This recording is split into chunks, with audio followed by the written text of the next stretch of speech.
makes you want to sit back. It does, doesn't it? Put your feet up, take a listen, because it's the theme music from Gavin and Stacey. The love story, of course, that has kept audiences hooked for 13 years now. Going. Yeah, 17 million viewers watched the comeback special, but filming it was a secret that the show's dad, Mick Shipman, a.k.a. Larry Lamb, had to keep from everyone, including his family. We'll be speaking to him in a moment, but first, let's take a look at the most memorable part of that episode. Larry Lamb joins us now from Normandy. Good morning to you. I mean, it had us all on the edge of our seats. How on earth did you manage to keep that ending a secret? Well, it wasn't easy. And I remember when I first read it, that ending, I sent James a message. I said, it's just that the whole thing's extraordinary, but that ending, it just comes at you like a bear rushing out of a cave. Just no sense of that going to happen at all. Incredible, you know, amazing bit of writing. Yeah, it was. So no surprise that it had the effect on everybody that it did. And of course now, the thing is, you're just hanging, right? Who knows? We are. Yeah. So come on, tell us then, is there going to be another follow-up? Are we going to see another special? Are we going to, maybe a film? You know, you need to speak to James Corden and to Ruth Jones. You know, don't you? You're keeping it a secret. You know. We know you're good at keeping come on. secrets. The one thing I can promise you is there is no secret to keep. You know, the thing is that the big problem is that everybody overlooks. You know, it's got to be written. Yeah. You know, and that's not like an overnight thing. You've got to make sure, you know, you figure, right, well, you know, maybe a year's time we want to do it. Will everybody be available? And then you've got to write it. Yeah, but where there's a will, there's a way. I mean, 17 million people. Sorry?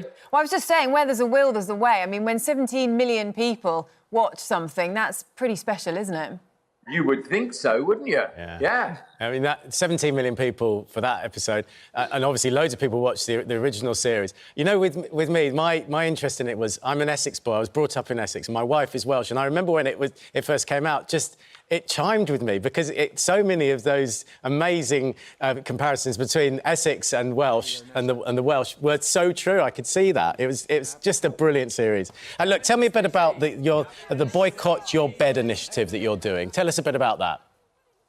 Action for Children look after kids, and I try to help Action for Children. And so instead of their usual bike night on a night a bit later in the year, they've decided to do the Boycott Your Bed thing on next Friday the 21st. And the idea is that you raise money for Action for Children and by going and sleeping somewhere else. So I'm going to be dragging a bed somewhere outside in the garden. Hopefully it won't be raining.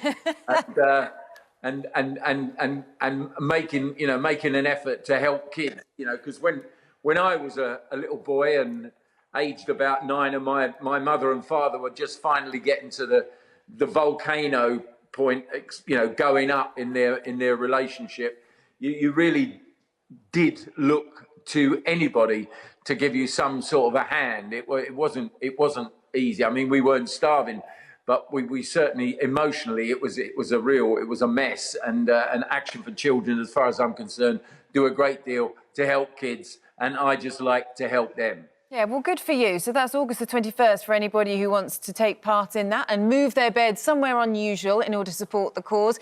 How has lockdown been for you? Because I know that you were here in the UK initially.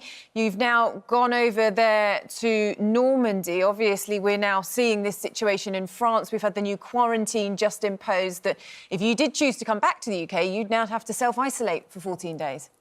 Yeah, but I've been self-isolating for the last nearly, 5 months. So I was self-isolating down in Herefordshire.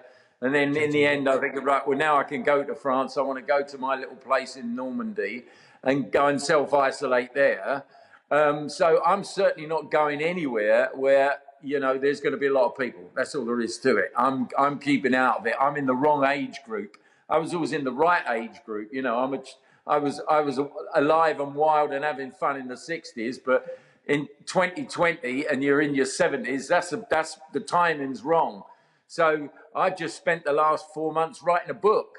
which is very nearly finished. And so, you know, in the end, it's just been a case of making something negative into a positive. And I've been very fortunate. Good for you. Well, listen, Larry, it's great to see you. Look after yourself. Take care. We look forward to hearing what happens on the 21st when you're spending your evening out in the garden. As you say, fingers crossed that the weather will be kind for you. Otherwise, it could be a bit of a blustery one. You might have to take your umbrella with you. You said a bed. You're taking a bed of nails out, I think, didn't you? So they're good. I That's the hope one. you enjoy it. Lovely to see Larry. you. Thanks very much for joining us this morning.